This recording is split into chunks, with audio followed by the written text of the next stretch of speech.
am not sure if many of you know of what the onion router is, but I sure do. I found out what it was when I was kidnapped and sold on it. My body just retail. This is not a story that I have told many people, as I really have no friends. I do want to talk about it though. I was 14, and life at that time wasn't really all that great. My mother and I constantly butted heads, and my father was gone, and at 14, of course, I thought I knew everything. It wasn't long, however, until I ran away and ended up at a friend's house. And from there, the downward spiral called my life began. My friend had a boyfriend much older. He was always weird, very quiet and shifty looking, and I never trusted him. But my friend would say, he's the sweetest guy. Yeah. That was until one night, I heard a discussion and she was crying. I couldn't tell everything they were saying, but I did hear her say, "But she's so young. But if it means I won't lose you, I'll do it." I thought at first she was going to put me out. I wish this was the case. She came into the room a few minutes later and said, "Hey, there's a party up the road and you've been invited to go." I started thinking to myself, whoa, she was just thinking I was too young to party. I'll show her. I got all dressed up, and this was of course the first party I'd ever been to. I made sure every hair was in place. I had never looked so good in my life. We arrived at the house. It was kind of out in the middle of nowhere, but everyone was so nice and welcoming. I started drinking and started feeling drunk pretty quick. I had never drank before.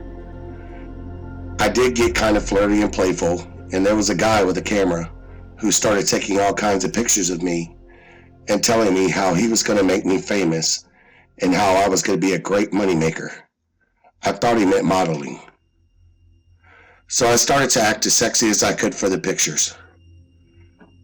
For once, I could finally make a living and never have to worry about staying with anyone again, and never have to worry about being broke. At 14, I didn't know any better. As an adult, I would have found some kind of random guy snapping pictures of me to be both odd and intrusive. The guy handed me another drink, and I wanted to look grown, so I just downed it. After a few minutes later, I started to feel groggy. I could tell what was going on, but I had no control of my body. I remember falling to the floor, trying to get up, but my arms and legs would not cooperate. At this point, the guy with the camera lifted up my shirt, and I tried to tell him to stop, but I couldn't say anything. He kept removing all of my clothes until I was naked on the floor. I remember crying and looking at my so-called friend. All she could do was say she was sorry as she turned away. She turned away as one by one, the men started to have their way, with me, her boyfriend included. The guy with the camera recording it all. I remember just wishing for it all to be over. Certainly I've learned my lesson, and after this, I'm going back home and telling my mother what a fool I was.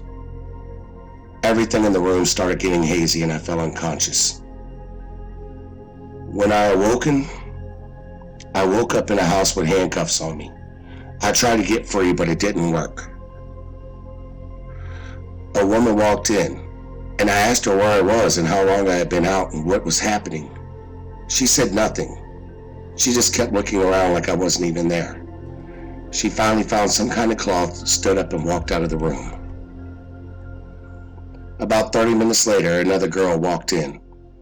She looked at me and said, "So what's your name?" I told her, "Erica."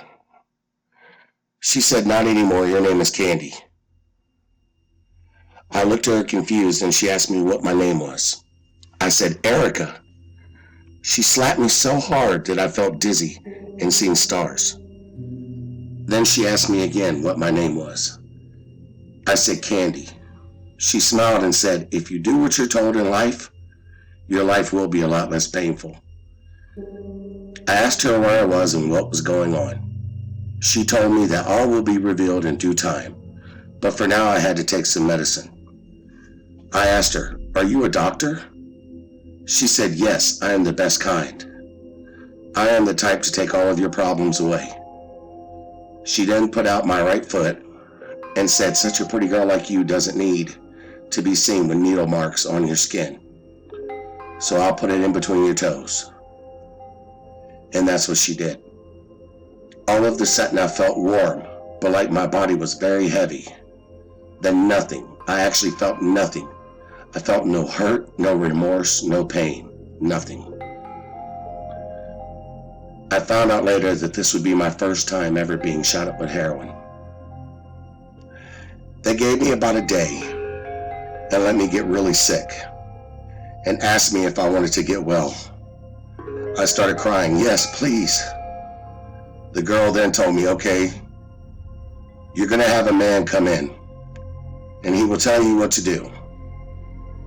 If you do whatever he says, then you can have more and you will be well again." I said, "Okay, fine, I'll do whatever." My body ached so bad. I felt horrible, like I was dying. This old man walked in with white hair. He was in a suit and he just looked at me. He used many terms I didn't understand and he just smiled and said, "Oh, this is sweet, a new girl. I will teach you what they all mean." And he did. At the end of it all, he said, "You're the best whore I've ever had the pleasure of being with." What did he just call me? About 5 minutes later, the girl who had given me the shot last time came back in and gave me another one. At that point, I fell asleep. Then when I finally came to, I told the girl I wanted to leave, and I am not a whore. She asked me, "How are you going to go home? Where do you think you are?" I told her the name of the city and state in which I lived, and she started laughing at me and said, "Yeah, I once lived in the US too, but you're a long way from home." She said that the man who was just with you now owns you. You're not even in the same country anymore. And if you look by your ankle, that tattoo tells the police who you belong to. There was a small little number, but it was written in a way that it was hard to tell what it was. She asked me if I remember what happened, and I said somewhat.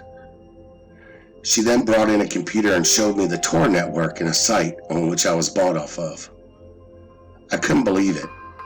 I seen the pictures from the party with a sign saying "sold" in front of all of them. A few days later, I moved up to some kind of medieval leash, one attached to a chain and some kind of metal collar around my neck. Until sometime later, I was considered broken and ready to be sold on the streets.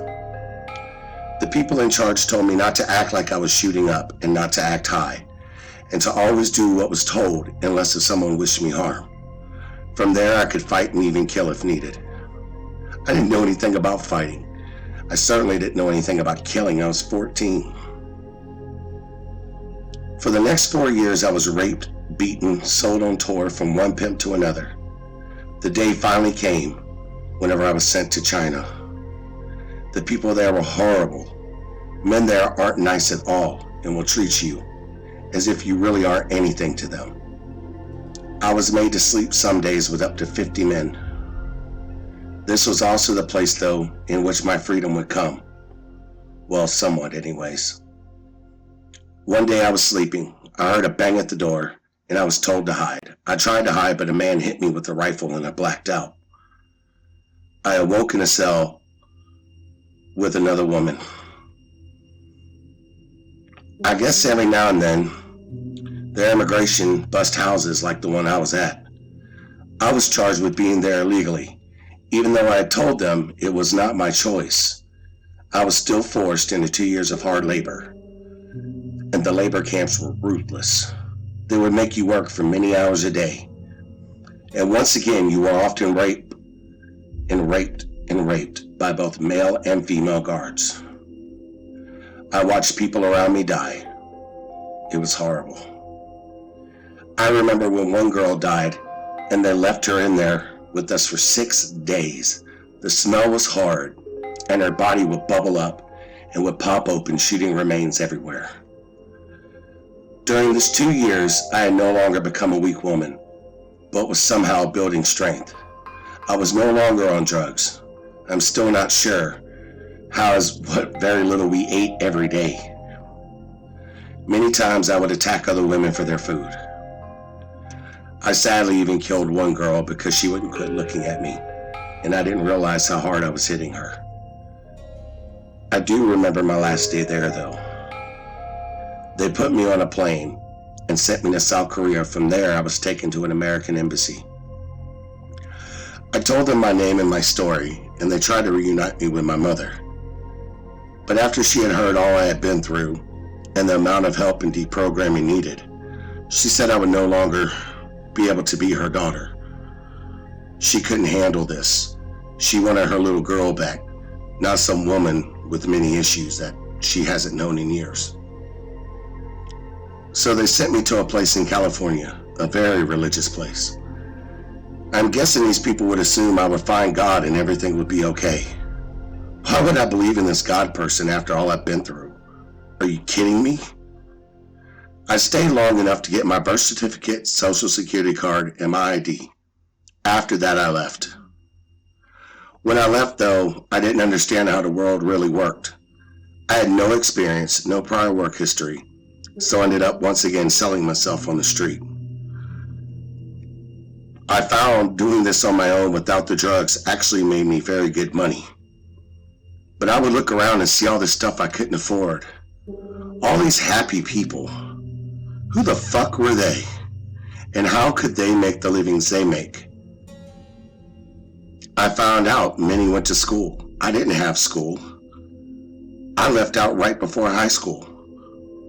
So I decided to take a darker path. One in which, well, you would think after what happened to me I would never do.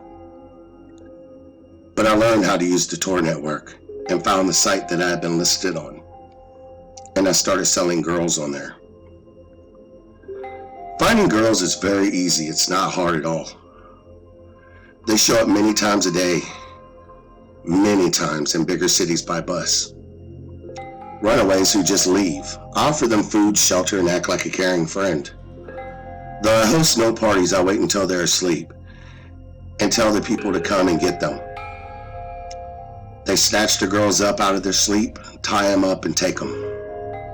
I have sold hundreds of girls. To me, this offsets the balance though. The less homeless girls on the streets, the better off this economy is.